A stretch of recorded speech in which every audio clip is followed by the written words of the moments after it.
wabarakatuh. Halo semuanya, welcome back to my YouTube channel.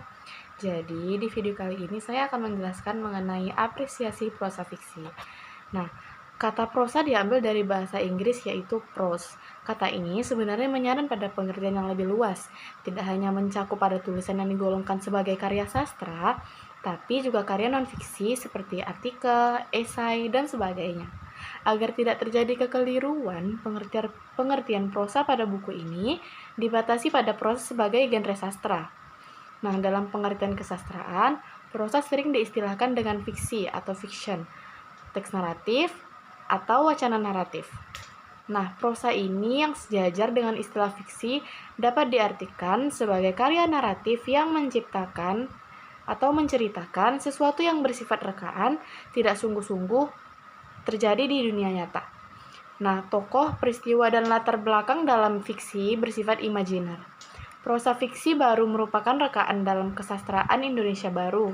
Prosa fiksi baru lahir karena sentuhan kesastraan barat, terutama kesastraan Belanda. Bentuk fiksi yang lahir pada masa kesastraan Indonesia baru yaitu cerita pendek atau cerpen, novel, cerita bersambung atau cerbung, prosa liris, dan prosa mini. Prosa fiksi baru disusun atas beberapa unsur pembangun, yakni unsur intrinsik dan ekstrinsik.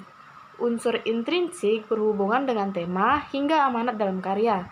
Sementara itu, unsur ekstrinsik berhubungan dengan pembangun cerita dari luar, seperti nilai dan riwayat hidup pengarang.